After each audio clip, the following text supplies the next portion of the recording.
Hi అండి, నమస్తే. Welcome to Devi smart kitchen. ఎప్పటిలాగే ఈరోజు వీడియోలో కూడా మంచి చిట్కాలను అయితే మీతో షేర్ చేసుకోబోతున్నానండి. సో వీడియోని ఎక్కడ స్కిప్ చేయకుండా లాస్ట్ వరకు చూసేయండి. ఇందులో ఫస్ట్ టిప్ వచ్చి, మనం రెగ్యులర్గా అయితే గాజు గ్లాసెస్ని వాడుతూ ఉంటాం కదండి. మనం వీటిని ఎంత క్లీన్ చేసినా కానీ షైనింగ్ అనేది తగ్గిపోతూ ఉంటుంది. ఇలా మరకల కింద కనిపిస్తుంది. మనం వాడే గాజు సామాన్లు ఎప్పుడూ కూడా కొత్త వాటిలో ఉండాలంటే ఈ టిప్ అయితే ట్రై చేయండి. ఇక్కడ నేను క్లినిక్ ప్లస్ షాంపూని తీసుకున్నాను.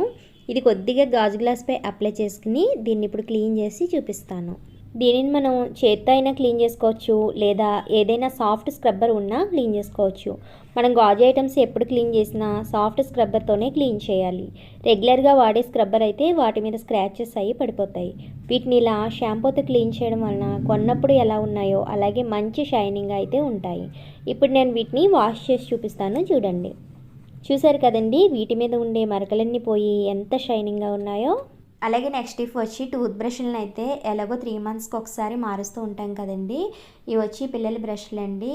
ఇవి వీళ్ళు పళ్ళు తోముకునేటప్పుడు తోమడం మానేసి ఇలా కొరుకుతూ ఉంటారు కదా, దానివల్ల వీటికున్న బ్రిసిల్స్ అనేవి ఇలా ఓపెన్ అయిపోయి ఉంటాయి. అలాగే రఫ్గా అయిపోయినట్టు కూడా ఉంటాయి కదా. వీటిని వాళ్ళు మళ్ళీ తిరిగి బ్రష్ చేసుకున్నప్పుడు చిగుళ్ళకి అది గుచ్చుకుపోయి బ్లడ్ అనేది రావడం జరుగుతుంది. సో అలా జరగకుండా ఉండాలంటే ఈ టిప్ అయితే ట్రై చేయండి. దీనికోసం కొద్దిగా హాట్ వాటర్ని అయితే తీసుకోండి. హాట్ వాటర్లో ఈ బ్రష్ల్ని ఈ విధంగా డిప్ చేసి ఒక పావు గంట పాటు అలాగే ఉంచేయండి. ఇలా చేయడం వల్ల ఏంటంటే ఆ బ్రిసిల్స్ అనేవి సాఫ్ట్గా తయారవుతాయి. పిల్లల బ్రష్లను అయితే ఇలా 20 డేస్కి ఒకసారి చేసుకుంటే సరిపోతుందండి. అలాగే నెక్స్ట్ టిప్ వచ్చి, మనం షాంపూని అయితే ఇలా కూడా ఉపయోగించుకోవచ్చు అండి. రెగ్యులర్గా అయితే మనం ఫ్లోర్ క్లీన్ చేసుకుంటూ ఉంటాం కదా, వాటర్లో ఫ్లోర్ క్లీనర్తో పాటు ఈ షాంపూ కూడా కొద్దిగా వేయండి. అంటే 1 టీ స్పూన్ వరకు వేసుకోండి. ఇలా కలుపుకుని ఇలా మాఫ్ పెట్టుకుంటే కనుక ఫ్లోర్ చాలా నీట్గా షైనింగ్గా ఉంటుంది. అలాగే చీమలు, చిన్న పురుగులు లాంటివి కూడా రాకుండా ఉంటాయి. ఇల్లంతా మంచి సువాసనతో ఉంటుంది. అలాగే నెక్స్ట్ టిప్ వచ్చి, మనం వాటర్ తాగేసిన తర్వాత బాటిల్ని అయితే వేస్ట్గా పడేస్తూ ఉంటాం కదా, అలా పడేయవలసిన అవసరం లేకుండా ఇలా అయితే యూజ్ చేసుకోవచ్చండి. మనకైతే చాలా హెల్ప్ అవుతుంది.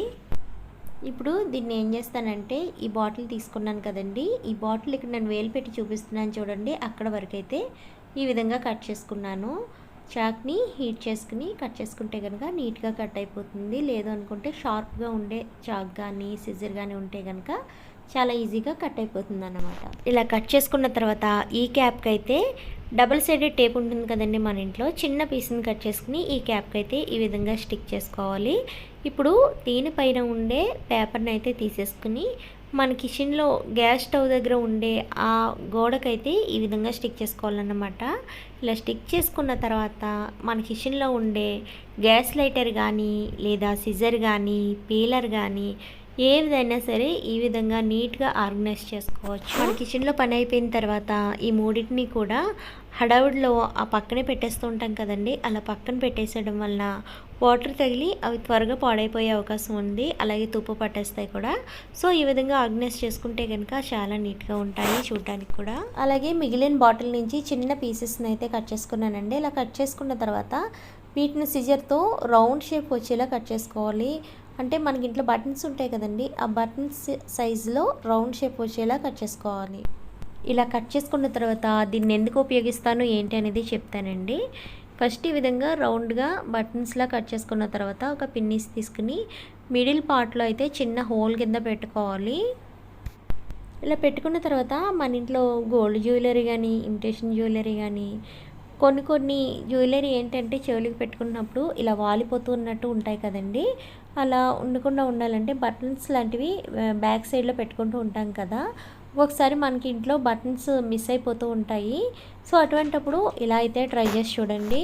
ఎప్పుడైనా బటన్స్ మిస్ అయినప్పుడు బాటిల్ని ఈ విధంగా రౌండ్ షేప్లో కట్ చేసుకుని యూజ్ చేసుకోవచ్చు అన్నమాట. ఈ టిప్ మీకు యూజ్ అవుతుంది అనుకుంటే కనుక తప్పకుండా ట్రై చేయండి.